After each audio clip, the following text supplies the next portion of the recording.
Good day and welcome to your favorite show, Be the Best You Can Be, on your number one hit music station on EBIS. This is your dear brother in Christ, Ishmael, specifically Kumalo, and this is a Christian Media Center production. Be the best you can be. We exist as a show, young person, to make sure that you live a fulfilling life. We want you to live by design and not by default.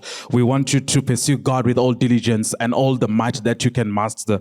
So, young person at home, it is exciting that we can get to use this opportunity and just pour into you. However you choose to use this, so we pray that it will help you be the best version of what God has set out for you to be. And in studio today, I have dear friends with me, and we're going to just discuss, young person at home, how... Because here's the thing, and I'll tell you this, having served in youth ministry and now as a campus pastor, I will tell you now, ministry can be brutal, but it doesn't have to kill you. And there are resources, there are people that are readily available to serve you, to help you be the best version of what God has set out for you to be without you wanting to throw in the towel. It can, yes, cost you something, but in costing you that thing, it will still be exciting, it's fulfilling. To see lives changed, and that happening because God is using you, is exciting. But let's not let the challenges that come with that stop us from doing that which God has called us to do. So in studio with me, I have dear friends. Pat, how are you doing? I'm good. Thank you for having me so much, Ishmael. Well, thank you. Thank you for coming through. Hey, Leah. Hi, good morning. How are you? Well, good. So how are things? How are things with you guys? Are you well? Doing well, yes. We are excited to be with you guys. And left two rambunctious boys at home, but excited to be here with you on this show. No, thank you. Thank you for coming through. And Leah, is Pat treating you well? Are you happy? Always. I am very thankful for Patrick. and I asked that question. I know there are young people who think, hey, why would you want to ask that question? But because as we talk about health, our marriage influences how we perform in terms of that which God has called us to do. Absolutely. I think one of the things we'll talk about today is looking at your life holistically. And so obviously your relationships, your marriage, your family is a huge, huge part of that. Yeah, I don't think I would be who I am today without Patrick as my husband. It makes me a lot healthier and better as a person, I think. He doesn't bring out the skeletons in you. He just brings out the best, eh? Yeah. He's been, when you're growing plants in the wintertime, you put them in a greenhouse. And that Patrick has been like a greenhouse for me to grow. He's protected me from the elements. That's awesome. But you guys run a ministry. Tell us about that. Sure, yeah. We run Juniper Table. We've been in Eswatini about 3 years this time around. Used to be here. But we want to serve pastors, missionaries, NGO leaders, and we even work with some business people as well, help them be healthy and be effective. And so coming alongside those that are doing great work here in Eswatini and help them be healthy and be effective as they do that work and impact communities. And Leah, what motivated that ministry? I mean, people are planting churches, but you guys, instead of planting a church, you decided we want to make sure that those who plant churches, start businesses, are healthy. Yeah, no, that's a great question. I'll save you the long story. The short story is that God brought us to do ministry in a couple of different countries and contexts. And by the time that we had moved to Moshi, Tanzania, a small village at the base of Mount Kilimanjaro, we went to go explore if we needed to start a new NGO there. But what we saw was so many people, so many NGOs already on the ground, so many organizations that were there trying to serve people. And we thought, okay, if all of these people already in this community were doing the projects, the passion, the dreams God put in their heart really effectively, then we don't need to start another new one. So we took a year back, step back, look at how God wired us, what giftings he gave us, like kind of what you're talking about. Who did God make us to be here on this earth? And we said, if we can help people already here to keep doing their work better, that would be what our best gifting would be. Yeah. And what was the gap that you saw with all these organizations that were already there? Yeah, we saw two main issues. One was people working so hard. They had a burden to do something and they were passionate, but they'd work so hard that they would find themselves in burnout. Their families would fall apart. The ministry would fall apart because they were always giving out and nothing was pouring back into them. And so burnout was definitely one of the things that we saw. And then the other thing is, when you're out in the rural areas or you're doing something, sometimes you can be so focused on what's going on. You're so focused on the urgent things that you don't have time to look up and see, where is God taking us? How can we be strategic about where we need to go in the vision? And so we really saw those two needs pop up in whether it was international NGO, whether it was a local pastor in Tanzania. And we've seen the same thing wherever you are across the world. That happens in ministry, but also in our lives in general. I'm going to call that the leadership bank.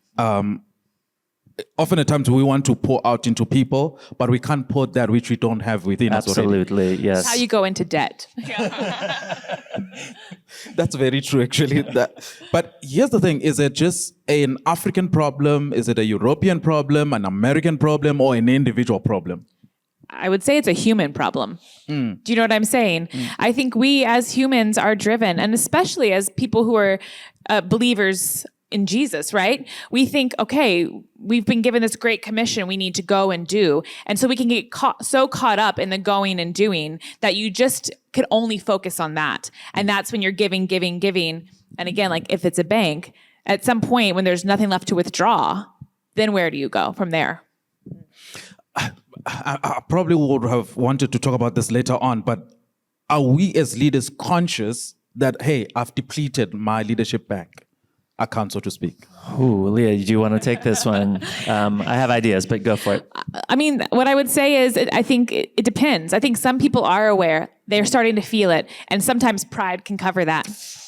Do you know what I'm saying? Yeah. I mean, not me, of course. I think sometimes people are aware and maybe their pride covers it, that they think I must keep going. Mm-hmm. And I think some people are so disconnected from their own internal world and they so just see doing something for God as what they do with their hands, right?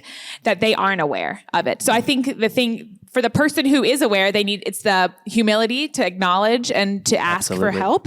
And then I think for the other person, it's tuning into what's actually going on in your own internal world, not just what you're able to do with your hands. I don't know if that makes sense. I knew she'd have a better answer than me. Yeah, I think the same thing. And we were talking about this.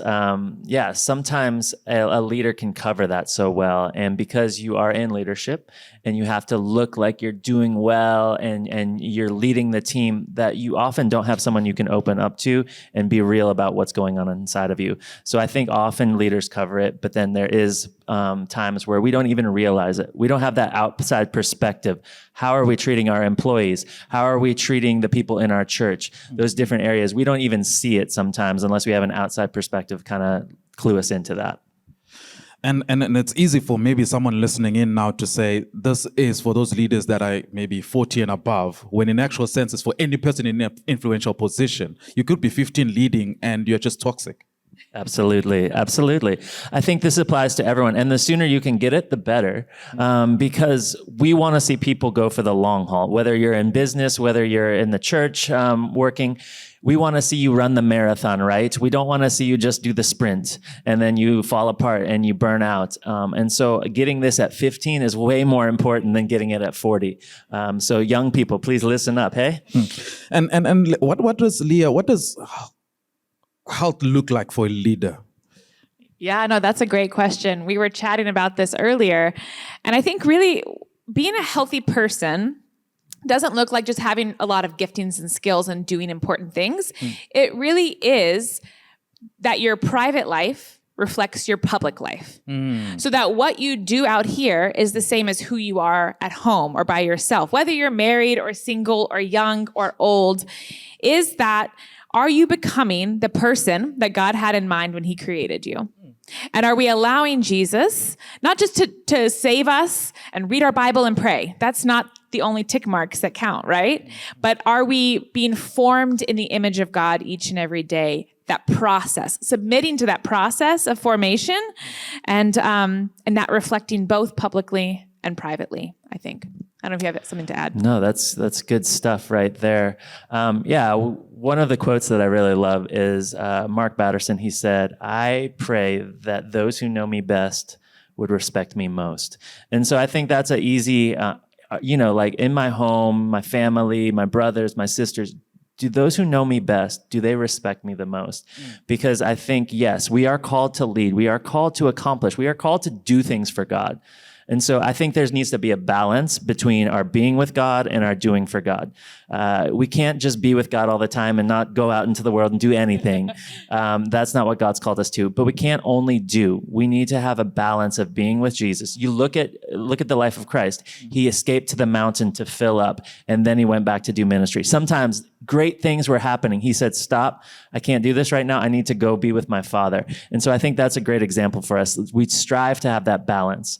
Different seasons, it might be hard, but let's course correct along the way, and let's keep asking ourselves, are we being with Jesus and are we doing for Jesus? I think I heard a very great leader speaking about the idea of you can't be an effective leader without being an effective husband first. Absolutely. It starts there. And Leah, just over to you maybe, what does it look like if I want to self-introspect and say, hey, maybe I'm not doing as well as I should? What is the process like as I try to transcend or transform myself into being this effective leader? Yeah, that's a great question. I think, first of all, we have to get honest with ourselves. Again, it goes back to the humility thing, right? Yeah. And that's not a real natural place for many people to be. I think it's inviting other people in that are trusted voices. Patrick, I wonder if you could speak to the tool that we reference a lot, the Life Wheel tool, as a tool for kind of gauging where you are as far as, am I healthy in this area? What does it even look like to be healthy? Yeah, so like I said earlier, we talk about the holistic person. And so one tool that people use, and we use sometimes with those we work with, is a life wheel. And you don't just look at one slice of life, but you look at your finances, you look at your physical health, you look at your career and your work, you look at your family and relationships. You look at even fun and social things. You can look this up online, or we can get you some kind of thing, but you look at different spheres of life and you grade how you're doing. Because often we only look at finances and career, and meanwhile our health is falling apart or our relationships are falling apart. And so what we want to do is be healthy in all those areas. And so that's an easy way to gauge, hey, how am I doing? Am I in a healthy place? And Leah, in that, using that tool, if I see that I'm doing well in my financial aspect of life, but my relationships are crumbling, how do I then bring about the balance in that? Yeah, that's a really good question. How do you balance the things that are not healthy with the things that are? I think a lot of times, maybe if your finances are healthy and your relationships are crumbling, perhaps that's because you've put a lot of attention towards your finances. And that means that you haven't put the needed attention towards the relationships, right? So it's a shift. It's shifting your priorities. It's creating healthy boundaries. I think that's something that one of the biggest ways that we can achieve health in our life is to have healthy boundaries in different areas. And it's something that is usually lacking in people that are starting to feel that depletion, right? I think so you change your boundaries, you set your priorities. Maybe for some time that changes your schedule, changes what your days look like, what your time looks like, and how you define success. And Pat, as I come to you guys, to your organization, and ask you guys to help me balance my life, because I can see it's crumbling. I mean, I've been honest with myself as far as that is concerned. What would the process look like as I interact with you and your organization in terms of bringing that balance? Okay, so one of the things that we do is spiritual leadership coaching. And that is, I come alongside leaders and people and I have conversations with them. But we look at these things and you would say, hey, something's out of balance. And so then we try and discover what God is saying to do about it. I don't give you a prescription from myself for my own good ideas, but what is God saying about it? Okay, yes, the relationships are off or your physical health is off. What is God saying, and how can you reprioritize, as Leah was saying, your life? And then I stick with those people and help them over a few months try and get back to that balance, because it's not going to be an immediate fix, but you have to put some steps in place to refine that balance. Yeah. And so, that is one of the tools that we use, and one of the ways that I help pastors and leaders get back to that balance and that healthy place. Leah, anything to add? No, I think just talking about the idea of health and how do we stay healthy and get healthy. This idea of stewardship is what I was thinking of. I think in the church world a lot, as believers, we talk a lot about stewardship as our finances, right? We talk about how do you steward your money that you've been given, and how do we give, and how do we use it, right? But we don't really talk about stewardship as our lives. But really the idea that being a healthy leader, being a healthy person, a healthy believer, because whether or not you're ever a pastor or a leader in a ministry, we're all called to be healthy followers of Jesus, right? It's really an issue of stewardship. How am I using the resources that I've been given, whether that's my time, my giftings, my talent, which is a lot of what you talk about in this show, right? Whatever it is that I have been given, where I live, the family I've been put as a part of, how do I use all of that to do what God's invited me to do, and to be healthy, and just to use all of that well. So it's keeping balance in all of those areas, because we want to steward whatever it is that we have well. And in stewarding that, can we speak about some of the issues that have led people either to the burnout or maybe not bringing the balance? You find that they're doing well in the ministry is thriving, there are thousands and thousands of people coming, but the marriage is crumbling. What has caused all that in your experience? There's lots of reasons, and we could talk a long time about that. But I think often we are driven to accomplishment, right? And ministry can feel good. Hey, I'm successful. Hey, people are listening to me. Or even in the office, hey, I'm really good at this job. They're paying me. It feels good. But often our closest relationships sometimes are a bit more complicated and hard. And so often people in ministry maybe run away from the problems at home and say, no, let me just keep busy with ministry and I'll ignore the problems at home.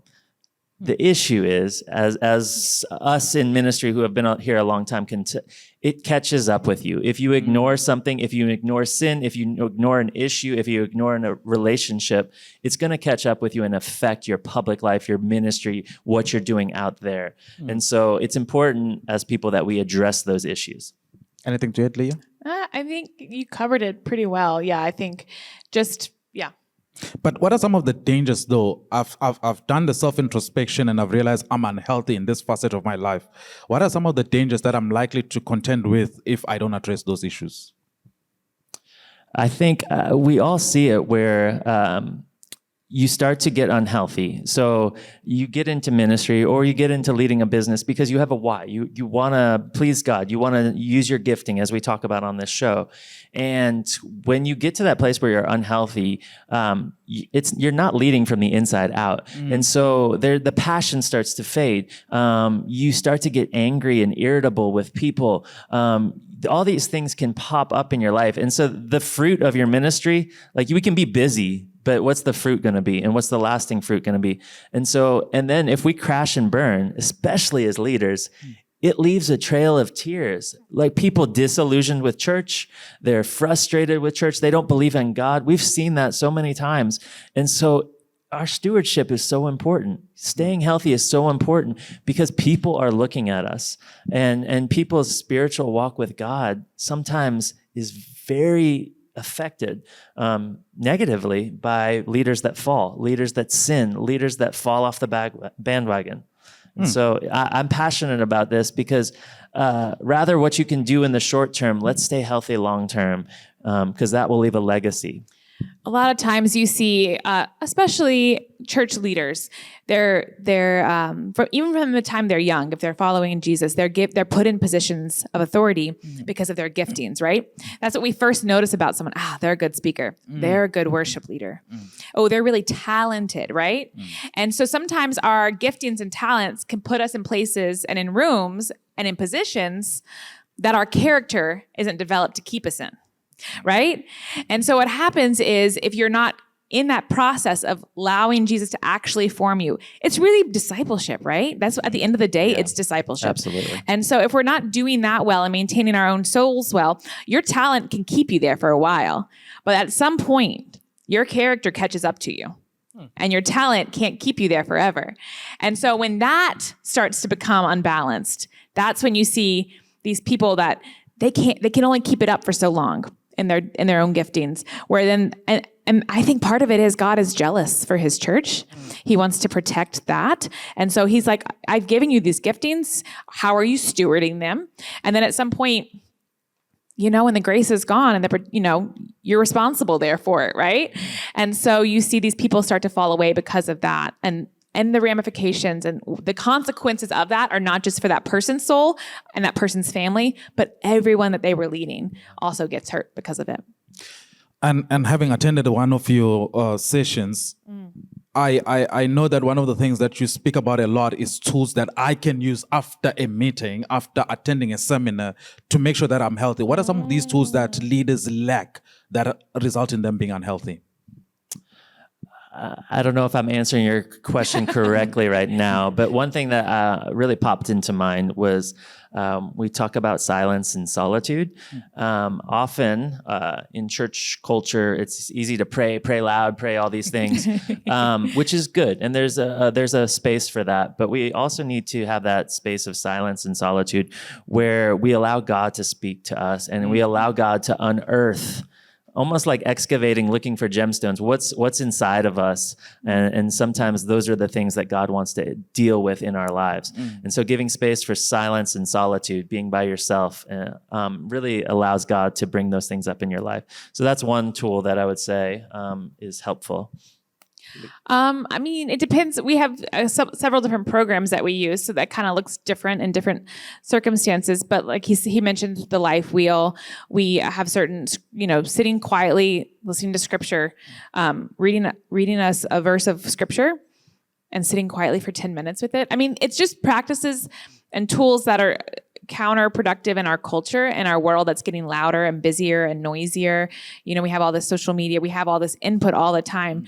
So the practice of just sitting quietly is powerful. And then there are different tools that we have as far as personality type and strategic planning and these different things, but they all kind of cater to different programs that we offer. Maybe can you tell them about personality types and why that's important for whether they're a young person or a leader? Why is that important? Yeah, I think one of the tools that I have been trained and certified in and that I teach is using what is called the Myers-Briggs type indicator.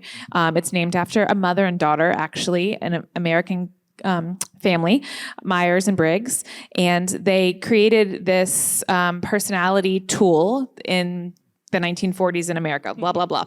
We're not here for a history lesson, but it's a widely world-renowned scientific tool that people, companies, organizations use all over the world to help identify who people are made to be. And it's the idea that we have these 4 different aspects of our personality, and it helps us to know, I believe, who God made us to be and how God wired us. And so when I go into sessions and teach this in different circumstances, my goal and my heart is that young people, that whoever it is, like everyone, whoever sits in a teaching would better understand, God made me a certain way with certain giftings and abilities, and that allows me to function in whatever he has invited me to.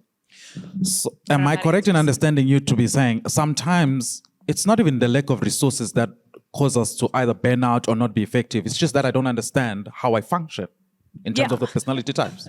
Absolutely. Yes. No, for sure. That it's so important. This knowing who you are. She gives an example in this training about John the Baptist was very clear. I'm not the Christ. I'm the one calling out in the wilderness. He was very clear about who he was and his role. So he's not trying to take 3 other people's roles. And so I think so often that's what happens to us as a pastor, a leader, someone, even a young person. You try and be 3 different people. But really, God's called you to this. Run your lane. Run where you're going to get your most fulfillment and you're going to accomplish the most when you're doing what God's called you to do and living out his fingerprint. In that teaching, I also referenced the scripture, is it in one of the Corinthians, about if the whole body were an eye, how would we hear? But he has put each part just where he wants it. Oh, yeah. And you see a lot of people in the world today, you see a lot of eyes that are trying to listen, or a lot of mouths that are trying to smell, right? And we think that there's the best way to be. And we think that there's a way that somebody that whether it's family expectations or cultural expectations or church expectations, whatever it is, you think that's that's who I should be. And you might have some people who are on stages trying to preach sermons that really should be, in the kids area loving on babies, because that's who God really put that passion in there for them to be, right? And so you see this a lot, but I think if you're right, like if we can really identify who has God wired me to be, which is part of our story and our journey, is we were working for another NGO, but God sort of pulled us back and said, like, we had to spend some time contending with that. Like, where do we best fit in the kingdom of God? And that's where Juniper Table came from, was from that. Yeah. So I think if we're doing that, what God's invited us to do, and really leaning into those things, then yeah. Just a quick question, guys. I don't know if you've dealt with this, but as leaders, we deal with anxiety quite a bit. Part of the reason you could have stayed with that organization was, we are anxious about the future. At least here, there's a bit of security and whatnot. How do we deal with the anxiety as leaders to make sure that we are, one, effective in what God has called us, but also we are indeed pursuing that which is, we are the eyes if we are meant to be the eyes? It's a great question. And I don't know if I can break it down into a formula, but I think without faith, it's impossible to please God. And so whatever God's called you to do, whether it's a business, whether it's starting a church, whether it's doing a certain type of ministry, it's going to involve faith. There's going to be some element of risk and stepping out, because God's called us to rely on him. And so I think there's that element, but then also being surrounded by wise counsel. There were a couple of steps of faith that we took, and we thought, no, this is crazy. But we kept running it by people we trusted, and they said, yeah, go for it. We're behind you. And we were like, are you sure? And we were hoping you would say no. It's true. It's true. And so I don't know if that helps, but those are some ways that I think God makes you uncomfortable. If you're staying in a job too long or at an organization too long, he's going to make you uncomfortable, because he knows he has greater and better things for you personally, but also that he wants to do through you, and that will affect the communities you're involved in. And if I can add to that, you said greater and better things. That doesn't always mean making more money, and it doesn't always look like a bigger job title or more successful, right?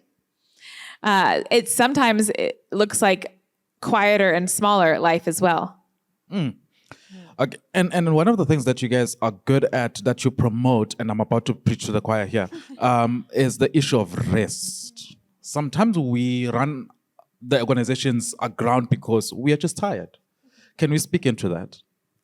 Absolutely. I think God instituted, one of the 10 commandments is honor the Sabbath. And so it's very easy in this 24/7 world with information going everywhere to just be busy all the time. But I think we need to honor that. Yes, we don't legalistically follow that, but we need to have that concept of Sabbath in our lives as leaders. And I think looking at things short-term versus long-term. Yeah, you can get a lot done in the short term if you push. But what's going to happen in 2 years' time, in 3 years' time? Probably some of your key people will leave because they feel burnt out by your leadership. And so I think it's important. Sabbath is definitely one thing that I recommend in figuring out how to do that. But I think it is an act of faith even. We go back to faith, guys. Sometimes Sabbath feels like an act of faith. I'm going to stop. I'm going to cease from work because I trust that God has my back. And I think we need to lead from that place and go from that place. Yeah, I think a healthy life looks a lot more, like you said earlier, a healthy life looks a lot more like a marathon instead of a sprint. And so it's an act of faith and trust to rest and to say, I want to accomplish a lot, or I want to be successful, and what does that even mean? And but if you want to be successful for 20 years instead of for 2 years, right? Then you have to create healthy habits and disciplines in your life that will allow you to do that. And so again, rest is stewardship. Rest is using the time that you've been given well. And so it's creating space for your own soul to be replenished. Like you said, the bank. If you want to withdraw, you have to put something in. Yeah. So I think rest is creating space. And I think something important to mention with that, in the same thought, is that sometimes people think of rest as sleep. It's only sleep, right? And so sometimes people will be like, oh, I'm so tired and you need to rest. And have you ever taken a nap and then woken up and felt exhausted? Yep. And so sometimes when we are physically tired, yes, we require sleep. That's what our bodies were hardwired for that. But there's different types of rest as well. Yeah. So if you're in a season and maybe you're in school and you're studying a lot, and so your mind is tired, well, maybe going for a walk or cooking something that you love, doing something with your hands or your body can recharge you or refresh you. So I think it's figuring out what kind of tired am I and what kind of rest do I need. Pat, I want to go back to something you said earlier on, that sometimes we don't rest because we don't trust God that he will fulfill that he said he will fulfill in our ministry. Can you elaborate on that? Yeah. This is a journey for us too. We've learned these things over the year. We have not perfected this by any means, but there is a huge act of trust, and it's trusting God's timing and God's way. And we like to take shortcuts. We like to figure things out for God. And I believe that resting and having a healthy pace of life and healthy rhythms in our life, it requires that faith like you're talking about, because it's trusting that God's going to do his part. The promises that he's made to you, that he will fulfill them. If he's promised you to build a ministry or a business, trusting that in his timing and in his way, he will lead you and give you the strength you need to do that.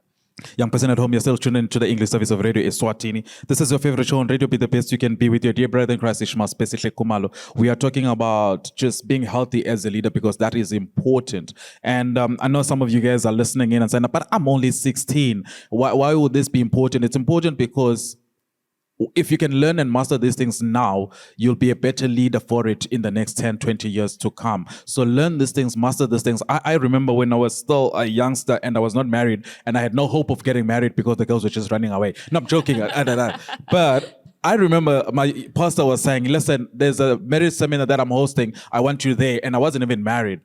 It's only now 9 years into marriage that it makes sense to say, oh, he wanted me there because he knew this at some point will matter. So even with you, young person at home, don't turn off the radio now and think, it's not for me. It is indeed for you, because at some point you will need it.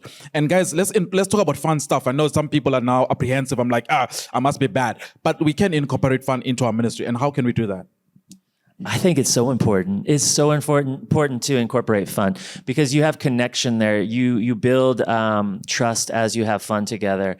And I one of the greatest things that we love is when a pastor hosts like a fun day and we do something with them, him watching his people and seeing how they interact and there's so much you can learn about your people as you have fun together, because it's a different context. If you're sitting there in prayer, you get one version of a person in your church. But if you're sitting there playing a game, you get another version, and you can learn some things, and it helps you to shepherd that person and lead that person, but also maybe involve that person in the ministry. So I'm a huge proponent of having fun and joy. Like, the joy of the Lord is our strength. We need joy, people. This world is hard enough. We need joy. Sorry, Leo, just before you say that, I want to emphasize the point you just made, that sometimes it's difficult for us leaders to lead people we don't know.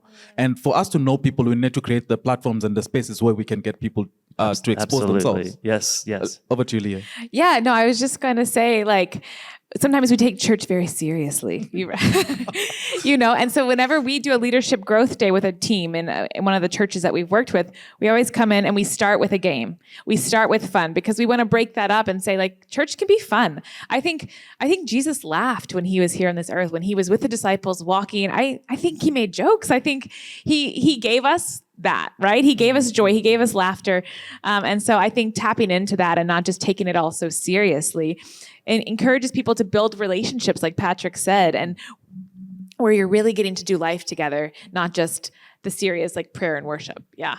No, but I can already hear Pastor there with his beard and saying, listen, we are here to pray and to disciple people. What's the fun for? We don't need fun. And what do you say to that? I mean, because there are people who are this tense. It all has to be prayer, serious. The word, and I would say we do need to have a seriousness to our faith, and I think fun doesn't negate that.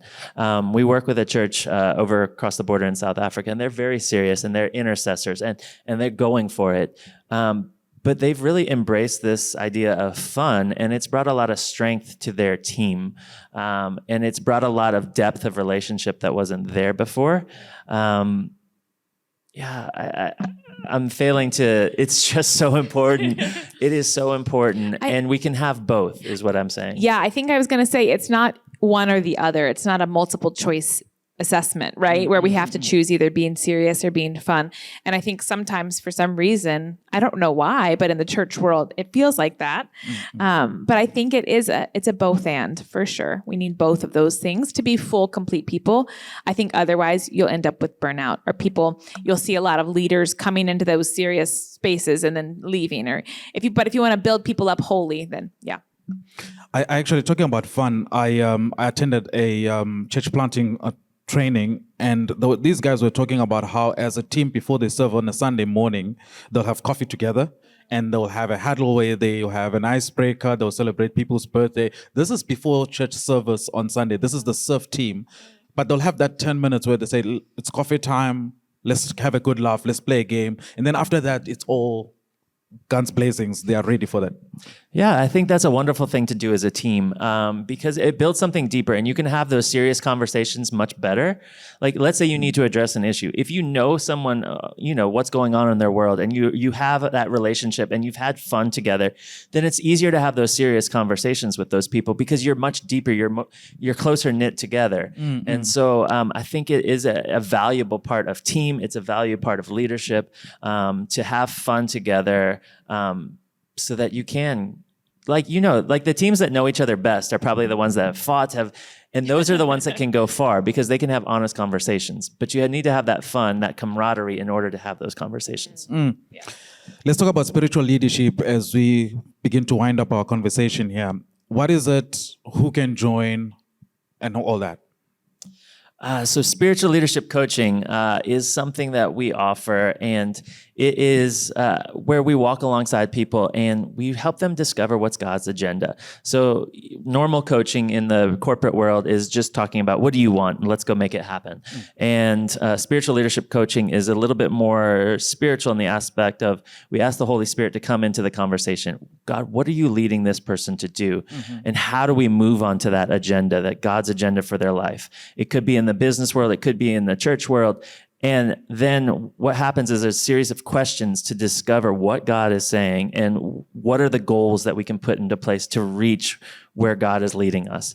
And so, we can give out my email, and if people are interested in that, it's, once a month, a conversation, walking alongside leaders and people like that.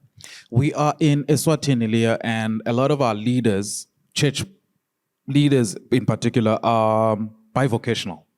Because ministry will just not support them. Yes. So the question then they would have is, I need this. I need someone to come and walk alongside me to do this and achieve this. But I don't have the resources or the financial muscle to bring in a Patrick to take me through the spiritual coaching. What do you guys have to say to that? How do you structure your thing so that even the one who is not able to financially have the muscle can still benefit from this? Well, I mean, the benefit of our ministry is that our programs, most of them are free, correct? Mm. Yeah, so I don't know. You can speak to that. No, we're available, but we are only 2 people, and so we are trying to think through the future and building up a team and things like that. But I would suggest you don't need a professional to do this. You need a mentor, maybe. But you older guys that are listening, older church leaders, you can offer this to the young guys. Hey, sit with them once a month for an hour. Yeah. Ask them how they're doing. Good. What's God doing in your life? What's God leading to you? And just by asking those questions, you're helping that young person or that young leader think through, okay, how can I get to where God's asking me to do? Some church leaders, hey, we need to go deeper in discipleship, but unless they can process that out with somebody that just listens, they maybe don't get clear on that. And so they know it's there. It's something they need to deal with, but they don't have the time or space to really get clear on what they need to do in order to really reach that goal. Yeah. So I would challenge the older guys. Like I know Pastor Bishop Zakes, he's got Levites camp. There's different things like that can help you grow. And so just open yourself up to those opportunities. And if you are older, hey, creating that space. Take a young guy to lunch. Take a young pastor to lunch. That's so important.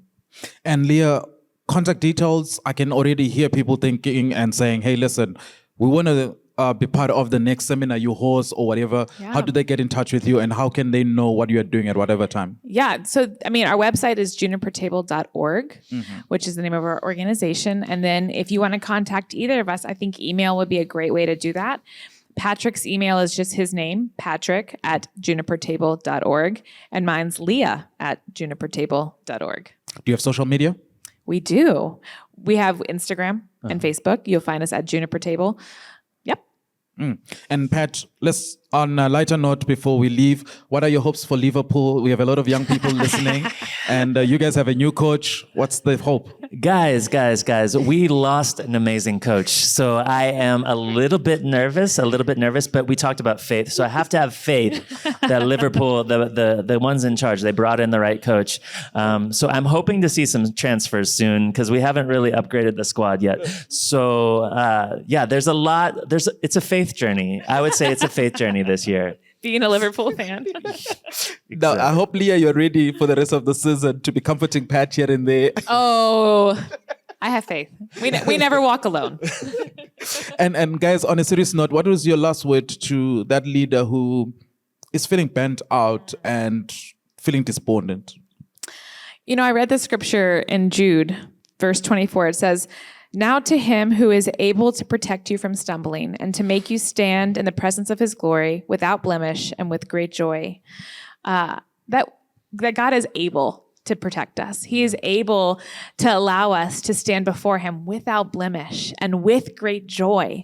That even if we're in a hard season, a dark season where things feel like they're closing in or hopeless, that our God is able. And that he can protect us from the stumbling, from the falling, from the burnout, or he meets us in it and he heals those blemishes. So that's my encouragement. Yeah, absolutely. I would say that God is with you and he will make a way for you. And he will, if you trust him, if you truly listen to him and trust him, he will give you an opportunity to flourish in whatever he's called you to do, but the weight won't be so heavy. He says in his word, "My yoke is easy, my burden is light."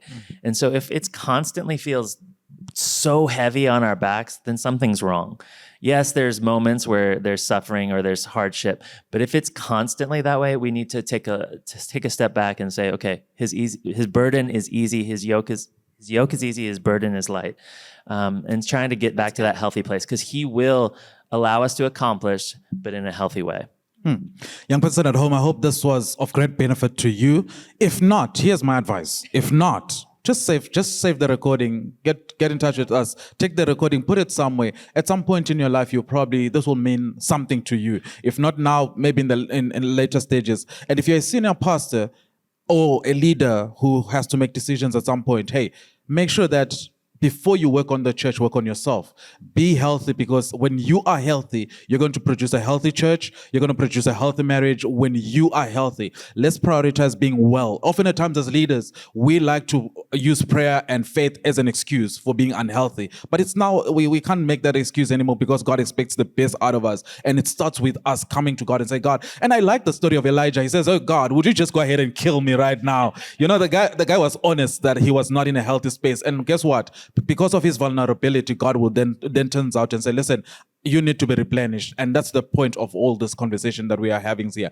Hey, until we meet again, nakupenda sana. God bless you. This is my Lord for today. God bless. God bless.